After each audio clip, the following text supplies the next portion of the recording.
او میرے دوستو، امت کو ضرورت ہے اس وقت دستے غیب۔ پاکستان کبھی نہ بنتا اگر اللہ تعالیٰ کی غیبی طاقتیں مدد نہ فرماتی۔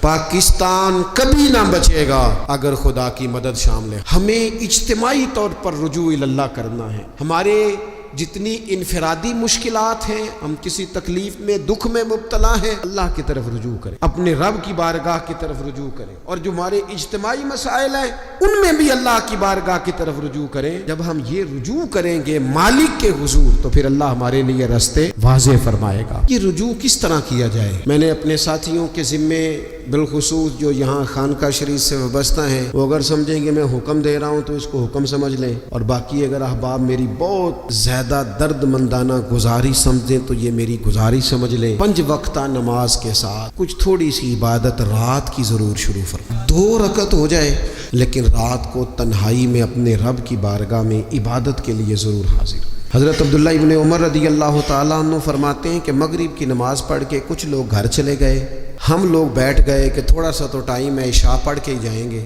فرماتے ہیں اللہ کے محبوب علیہ السلام بھی تشریف لے گئے۔ تھوڑی دیر کے بعد محبوب اس تیزی سے تشریف لائے کہ مقدس سانس پھولا ہوا محسوس ہو رہا۔ ہم نے عرض کی یا رسول اللہ ہمارے ماں باپ قربان، کیا ہوا؟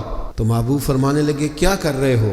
عرض کی یا رسول اللہ نماز، سوچا ہے چلو تھوڑا سا تو ٹائم ہے، بیٹھتے ہیں اللہ اللہ کرتے ہیں، عشاء پڑھ کے جائیں گے۔ تو محبوب فرمانے لگے میرے پاس جبریل امین آئے ہیں، انہوں نے آ کے عرض کی یا رسول اللہ آپ کے غلام مسجد میں بیٹھے ہیں عشاء کی نماز کے انتظار میں، اور رب فرشتوں کے سامنے ان پر فخر فرما رہا۔ یہ جو عبادت ہے نا نفلی، طاقتور کرتی ہے بندے کو۔ حضور فرماتے ہیں کہ جب بندہ نفل پڑھتا ہے تو اللہ فرماتا ہے پھر تو میں اس کے ہاتھ بن جاتا ہوں، پیر بن جاتا ہوں، آنکھیں بن جاتا ہوں۔ کیا معنی کہ اس میں خدائی طاقتیں آ جاتی ہیں۔ دوست مرید بھی ہوتے ہیں، سلسلوں میں بھی داخل ہوتے ہیں، عبادات کا مزاج نہیں بناتے۔ کچھ نوافل کا ذہن ضرور بنائیں، رات کو کچھ ٹائم ضرور اللہ اللہ کا اپنی زندگی کا اسے معمول بنا لیں، اور 3 وظیفے آپ کی خدمت میں عرض کرنے ہیں۔ سخت مشکل جب آتی تھی نا تو صحابہ پڑھا کرتے تھے حسبنا اللہ و نعم المولا، پڑھیے گا حسبنا اللہ نعم المولا و نعم النصیر۔ اس کا معنی بڑا خوبصورت ہے، بالکل سادہ سا مختصر سا معنی کرے نا تو اس کا معنی یہ ہے میرے لیے اللہ ہی کافی ہے، اللہ میرا مددگار ہے، اللہ بہترین مددگار ہے، اللہ بہترین کفایت کرنے والا ہے۔ اس وظیفے کو نہیں چھوڑیں اور اس کے معنی سمیت اس کو یاد رکھیں۔ آپ محسوس کریں گے طبیعت طاقتور ہو گئی ہے، روح طاقتور ہوگی، اس کو بھولنا نہیں۔